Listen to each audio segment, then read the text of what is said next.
Hello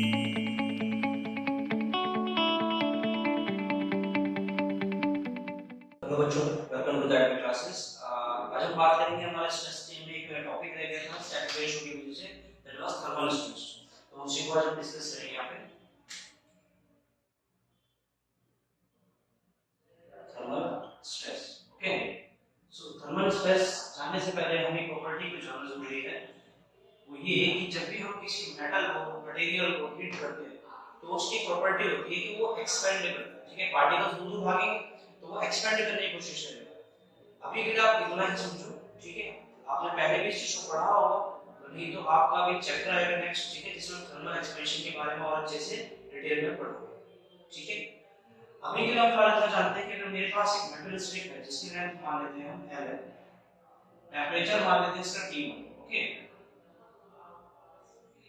अब आप क्या कर रहे हैं, इसको हीट देना शुरू कर दें, यानी आप इसको गर्म कर दें। ठीक है, अब जैसे आप इसको गर्म करेंगे, हीट देंगे, ये क्या होगा, एक्सपेंड करेगा, फैलना शुरू करेगा। सो इसकी लेंथ बढ़ जाएगी कुछ। ओके, ये लेंथ बढ़ के कितनी होगी, ये होगी L dash, which is equals to L plus delta.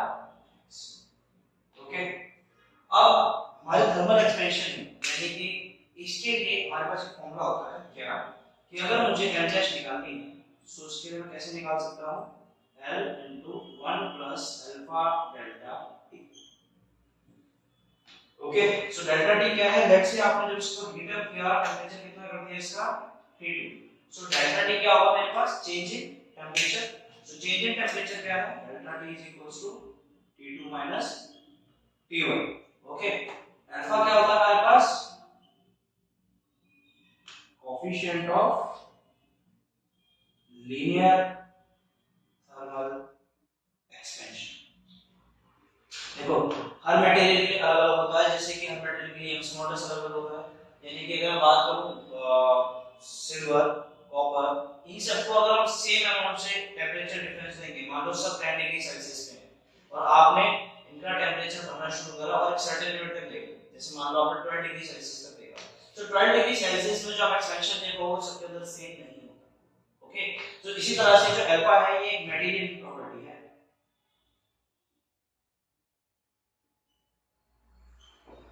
ठीक है, सो अल्फा क्या है हमारे पास, एक मटेरियल की प्रॉपर्टी। ओके, अब मान लो कि मैं यहाँ पे कोई रेस्ट्रिक्शंस लगा दूं, यानी कि वॉल लगा दूं और फिर इसको हीट करूं, तो अब क्या होगा, अब जब हम इसको हीट करेंगे तो क्या होगा, दोनों तरफ से रेस्ट्रिक्शन मिल रहेगा, यानी कि ये इधर बढ़ना चाहेगा तो वॉल इसको रेस्ट्रिक्ट करेगी बाय सम रिएक्शन R। इसी तरह से ये पार्ट इधर बढ़ना चाहेगा तो वॉल इसको भी रेस्ट्रिक्ट करेगी विद सम रिएक्शन R।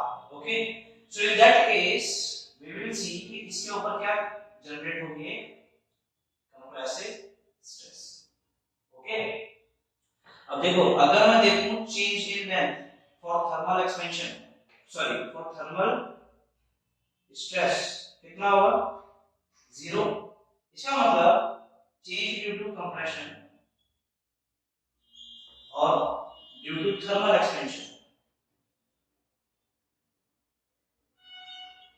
उसको सेम होना पड़ेगा, क्योंकि आप इसको हीट भी कर रहे हो तो ये इतना ही कंप्रेस कर पाएंगे जितना ये फैलना चाहेगी। ओके, ध्यान रखना कि अगर कोई रेस्ट्रिक्शन नहीं है तो there will be no thermal stress.